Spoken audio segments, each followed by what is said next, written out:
দীর্ঘ ৮ বছর সংসার করার পর দীর্ঘদিন স্বামী-স্ত্রী আলাদা থাকায় একজন স্বামী তার স্ত্রীকে পত্র লিখেছে, তুমি যদি হারিয়ে যেতে তাহলে আমি তোমাকে খুঁজে বের করতাম, কিন্তু তুমি তো বদলে গিয়েছ।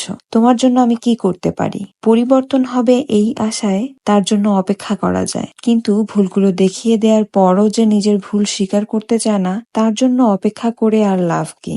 কখনো কি ভেবে দেখেছ, একজন মানুষ সারা জীবন উপার্জনের ঘানি টেনে যখন বাসায় ফেরে তখন তার একটু শান্তির দরকার হয়, আরামের প্রয়োজন হয়। একটা রুটি ধরতে খুবই নরম, রুটিটা খেতে খুবই সুস্বাদু, কিন্তু রুটিটা তৈরির জন্য মাত্রা অতিরিক্ত তাপ প্রয়োগ করলে সেই রুটি আর রুটি থাকে না, সেটাও পুড়ে যায়। মানুষ যত নরমই হোক, মাত্রা অতিরিক্ত সবকিছুই মানুষকে পুড়িয়ে ছাই করে দেয়। পুরুষ হোক কিংবা নারীর জীবনে যত যুদ্ধ, যত সংগ্রাম, সবকিছুই তো ভালো থাকার জন্য, সুখে থাকার জন্য। জীবনে কেউ পাশে থাকায় যদি সুখ শান্তিটাই উধাও হয়ে যায়, তাহলে কারো পাশে থাকার ছায়ার ধাপে ধাপে হেঁটে এত কষ্ট অনুভব করার কি দরকার?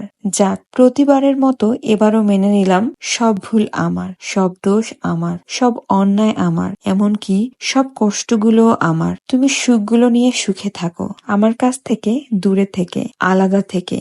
যেহেতু এতদিন তুমি থাকতে পারছো, এই কথার অর্থ এটাই বোঝায় তুমি আমার থেকে আলাদা থেকেই ভালো আছো।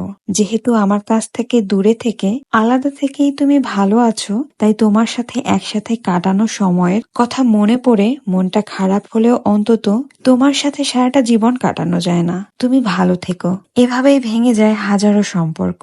ভুল বোঝাবুঝি, দূরত্ব, অভিমান, রাগ সবকিছু মিলেমিশে খুব সহজেই যেন এক নিমেষে ভেঙে চুরমার হয়ে যায় হাজারো সম্পর্ক। আসসালামু আলাইকুম, কেমন আছেন আপনারা সবাই? আমি আলহামদুলিল্লাহ ভালো আছি। আশা করছি আপনারা যে যেখান থেকে আমার আজকের ব্লগটি দেখছেন সবাই অনেক ভালো আছেন এবং সুস্থ আছেন। আজকে সকালটা শুরু করলাম এক কাপ চা দিয়ে। অনেকদিন পর নিজের জন্য চা বানিয়েছি। একটা সময় ছিল যখন চা ছাড়া আমার দিনটাই শুরু হতো না, কিন্তু এখন নিজের জন্য চা বানাতে বড্ড আলসেমি লাগে। যাই হোক, ব্যাপার না, এভাবেই তো মানুষ পরিবর্তন হয়, তাই না? দুপুরে রান্না বান্না করলাম। আজকে আমার শ্বশুর মশাই বলেছেন সিম রান্না করতে, শুধু লবণ দিয়ে সিদ্ধ করে তারপর বাগার দিতে। তো তার মতো করে রান্না করলাম। সাথে ছিল পাতাকপি ভাজি, ঝাটকা মাছ, সিমের ঘন্ট, আর সাথে ছিল পেঁপে দিয়ে ঝোল রান্না করেছিলাম। এগুলোই ছিল আজকের সিম্পল আয়োজন এবং সেগুলোই আপনাদের সাথে শেয়ার করলাম। রান্না বান্না করতে আসলে ভালোই লাগে, তবে এই যে গুছানো, কাটাকুটি করা, এগুলো একটু বিরক্ত লাগে মাঝে মধ্যে।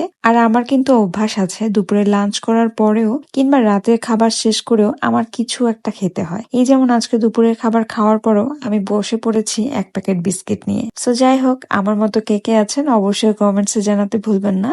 আপনি যদি ইউটিউব থেকে আমার ভিডিওটি দেখে থাকেন তাহলে অবশ্যই আমার চ্যানেলটিকে সাবস্ক্রাইব করতে ভুলবেন না, এবং যদি ফেসবুক থেকে আমার ভিডিওটি দেখে থাকেন তাহলে অবশ্যই ফলো করতে ভুলবেন না। আজকে এখানেই বিদায় নিচ্ছি। সবাই ভালো থাকবেন, সুস্থ থাকবেন এবং আমাদের জন্য অনেক অনেক দোয়া করবেন। আল্লাহ হাফেজ।